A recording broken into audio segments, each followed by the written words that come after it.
And yeah, I mean, you heard about the poisoning and what were the pickles, etc. Now we're going to get to the nitty-gritty, which is the poo. Alright, so we called it aquaponics for planet Earth to planet Mars, and I think it'll become clear what we're going to be talking about. So what is aquaponics? I don't know if anybody knows what aquaponics is here. Maybe you've got some vague idea. Hopefully this is going to tell you what if this works. Let's just see. It's the easiest way to get the message across.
So I'm sure you all understand what aquaponics is. Now please tuck into your tomatoes. That's it.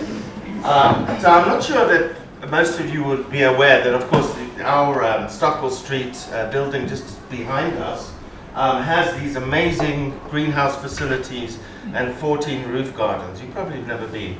And you know, you can actually drop me a line, and if we get enough people, we can organize a tour of these facilities. Basically what we have here is the main aquaponics greenhouse, the small greenhouse where Lorenzo's doing his, or Sarah's doing her research, and we have a horticultural bed. I'm going to be talking to you about some of the research that we've been doing on the roofs. Of course, aquaponics is a method of growing vegetables, but we can be growing fruits as well, kind of in a very kind of sustainable way. But the work that we've been doing is looking at trying to make it more productive, because horizontal units is what we use mainly in aquaponics, and growing Asian and exotic vegetables, which is the work that's been done by my previous PhD student who's just got his PhD. And then of course I'm going to hand over to Lorenzo, who's going to be talking about soil-based aquaponics, and then we're going to talk about taking aquaponics to Mars. Okay. So what we said before is that aquaponics, we're using the water from the fish, the effluent from the fish, and the water's running underneath these rafts, the various systems which I don't have time to go into. And you can see just the roots in the water is absorbing the nutrients that the fish are producing. You feed the fish, they produce the ammonia, etc., which you saw in that clip, and this is what you can get. The research that Mohammed was doing was looking at growing things vertically. You've all seen kind of living walls, etc., and this can be much more productive in terms of growing more vegetables in a smaller kind of space. And of course, in this country, we need greenhouses to do this, and of course, you know, with the energy prices they are, that's much more productive. You can see some of the horizontal beds that we use, and in the background, some of the vegetables that are being grown. And so this is the kind of system that Mohammed's been kind of developing in terms of growing vegetables vertically. And of course, one thing, if you can imagine taking a table like this and flipping it up vertically and putting another one on the back, you can see already that you're going to be doubling up the amount of produce that you're going to be producing. This is some of the other things that Mohammed's been doing in terms of bringing and growing Asian veg in this country. Of course, we have a big Asian population, especially in the big cities of the UK, and we import a lot of vegetables and herbs, etc., the Far East, from Southeast Asia. You know, you can think of all the things that you can buy in an Asian supermarket, and he's been growing these very successfully. And one of the things that he has been growing successfully, I don't know if you can see there, is something called bitter gourd. Now, if you went to an Asian restaurant, you'll probably find this in some of the meals that you have, although you might not know it's in there. I'm going to turn over now to Lorenzo, who will take over. Thank you, Vince. Hey everyone, Lorenzo, aka Sarah.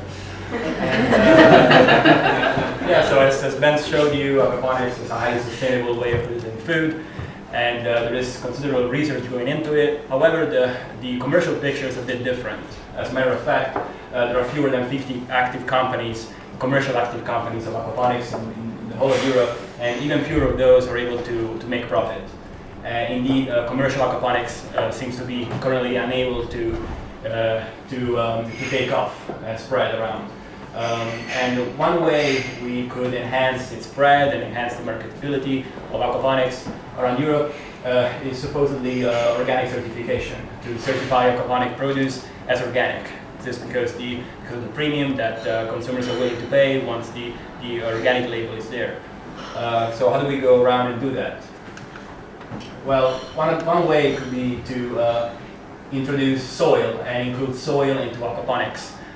This is because in order for any vegetable to be certifiable as organic, it needs to be grown in soil. And one other obstacle, however, is also that fish waste, fish water in general, cannot be used as a fertilizer for growing vegetables, for growing crops, and to certify those crops as organic. So I have two obstacles, and this is what my project focuses on: introducing soil in aquaponics, and also testing whether fish water can be used as a successful source of fertilizer for plants. And now I will show you a bit of an introduction, show you a bit of some of my experiments I've done these past couple of years. This is the one on onions. I started growing these onions last year, grew close to 200 onions in these 4 raised beds outside, right behind us, right there. And I did this in order to prove that manure, to test whether manure, to challenge the fact that manure is the only accepted animal source fertilizer for organic production of vegetables, and more specifically that fish waste is not deemed as an appropriate source of fertilizer. And I did this by comparing the growth of onions grown in soil fertilized with manure versus some soil where the onions were fertilized with fish water, different types of fish waters.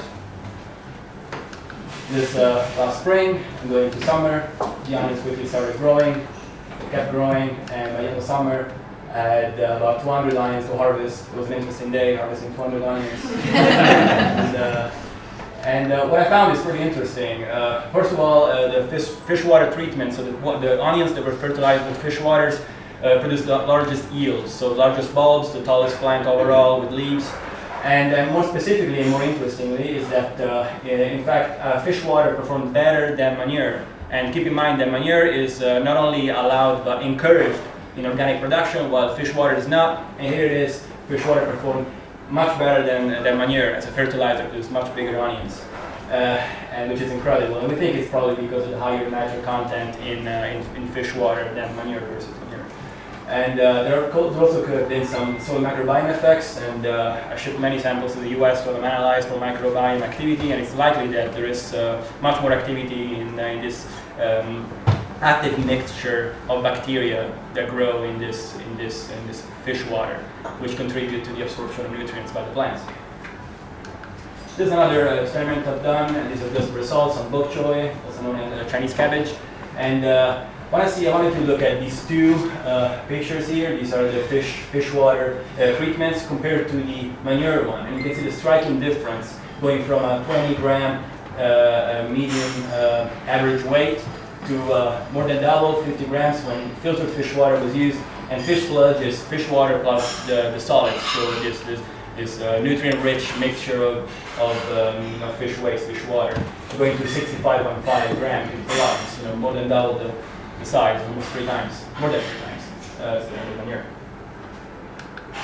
This is another experiment I've done with basil, and I built this mini systems, coupled system, just like the one you saw in the video. And pretty straightforward. The water is taken from the bottom of the tank, taken onto this tray where pots with basil are grown, and the water recirculates. There's a hole in the tray, and the water recirculates back and forth in the fish unit and the plant unit. And I did this to test whether aquaponic produce should be certified as organic, because indeed these systems are viable. They viably produce herbs, in this case basil, and that could be certified as organic because soil is involved. And also that fish water can produce fertilized soil, increase soil fertility, and produce living soil, soil that's living, that has living matter into it, living bacteria, fungi. And I did this by comparing the growth of basil in different soils. I had compost in some, and some had no compost. And again, I found the basil grew very tall, actually grew too tall, and actually I had to lower both shelves. It was growing way too tall. It was crazy, 40 centimeter average. And the results were also pretty interesting. I found that the compost and fish water treatment produced the largest yield of plants, and indeed it looks like the compost and fish water interact and have a sort of an additive effect and produce the largest yield. So the compost in the soil, the plant coming from the rotten plant matter, and the fish waste, they combine and produce the largest plants, which is interesting. Never been done before. And these are two of the experiments that are still ongoing. I'll probably harvest the chilies next week. I did these two experiments. One is similar fashion as the basil one with tanks. And another one, I had lots of chili pots, like pots with soil, and I was fertilizing them with different types of fish waters coming from our main greenhouse. And just to give you an overview, and they're full of chilies now, and I have lots of chilies already harvested. And you can see this picture from the top, obviously, of different treatments. In one of the chilies trials, experiments that I showed you, and you can see a striking difference. There are three trays that are doing much better than the other. And there are these three, obviously, and these are the ones where I use fish water with sludge, so with solids in it, unfiltered fish water. I think it's a striking difference in the quality of the chili plants, and also the number of chilies that are produced are just outnumbering the others by a lot. So striking difference here, really something. And this is another experiment I'm doing right now. Started growing barley in December last year in the same beds where the onions were grown. And I did this in order to see whether there were nutrients that were retained in the soil, and whether those nutrients that are coming from the fish water could have been taken up by the plants and then brought back up into the topsoil, which is one of the reasons why cereal crops are cultivated or grown in the first place. In order to avoid the nutrients to be run off by the rain, to be lost by the rain. And they're currently growing, and I'll probably harvest them in the summer. And there's a bit of an overview of what I've been up to this past couple of years. And I hope I showed you, gave you a bit of an overview. I showed you how that aquaponics does work, and different types of fish waters can be used and can either be more successful than accepted sources of fertilizers, such as manure, which is the staple in organic production when you think of organic to produce food. And water from the fish performs even better than that, so there is something in it. Now I'll give it back to Ben. Okay, thanks, Sarah. I just wanted to say that he complained that he had to plant 200 onions. When Lorenzo went on holiday back to Italy, it was time to plant this barley. My wife and myself planted 1,200 seeds. Okay. So we're going on to just go kind of taking it from Earth to Mars. All right. So the reason for doing this is actually we have this exhibition at the moment, and anybody's welcome to come and see it. It's in the gallery, the project space as you come through into Stockwell Street, just opposite where the cafe is. The exhibition will be running for probably another week, I think it is. But we know that we're going to go to Mars and go to the moon as well. And we know that we can't even call them soils. First of all, I suppose I will tell you where Mars is, but you know pretty well. But we can't.